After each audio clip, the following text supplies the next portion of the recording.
Tour d'Europe qui a été inauguré aujourd'hui, 310 mètres de haut, c'est à Londres, un gigantesque éclat de verre avec observatoire et vue panoramique. Sur place, Jacques Cardoz, Nicolas Améon. La toute dernière pièce a été ajoutée il y a quelques jours seulement. De Shard, en français l'écharde ou le tesson de bouteille, est comme une épine plantée dans le ciel londonien.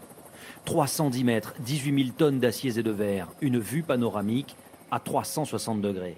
Telle est la dernière folie des investisseurs du Qatar. Et à l'heure de l'inauguration, ces images en disent long sur leur toute nouvelle puissance. Aujourd'hui, ce n'est ni le prince Andrew, l'un des fils de la reine, ni le maire de la ville qui reçoit les honneurs, mais les princes qataris qui sont les nouveaux maîtres des lieux. C'est un symbole de la confiance envers notre ville. C'est aussi une invitation au monde pour venir la voir. Et nous y trouvons un malin plaisir à rendre jaloux Paris. Une nouvelle signature londonienne visible de partout, des parcs, de la Tamise, du centre financier, de quoi emporter l'adhésion d'une majorité d'habitants de la ville. L'architecture de Londres a toujours été à la pointe de l'innovation. Et il y a beaucoup de buildings qu'on remarque. C'est une icône, c'est mieux qu'un simple bloc d'acier. Au moins il y a une forme et du style.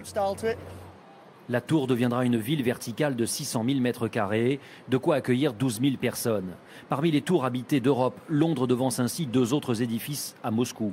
Mais toutes tours confondues, le Shard arrive derrière notre tour Eiffel et la plus haute du monde à Dubaï. Le Qatar peut désormais se vanter de posséder la plus haute tour d'Europe, mais pour quelques temps seulement, car la Russie va lancer un projet similaire. Et le Qatar réfléchit déjà à la suite avec un nouvel investissement, ici même à Londres. Des footballeuses voilées, des entraîneuses voilées.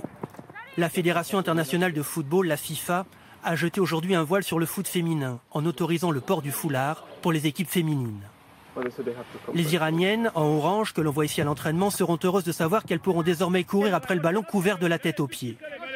Dans un premier temps, la FIFA imposait aux équipes de n'arborer aucun message politique, religieux ou personnel.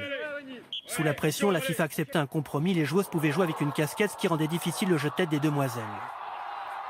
Il se dit que le prince Ali bin al-Hussein, frère du roi de Jordanie et vice-président de la FIFA, a pesé de tout son poids dans la décision du jour, ainsi que le Qatar, grand pourvoyeur en millions de dollars des compétitions sportives internationales.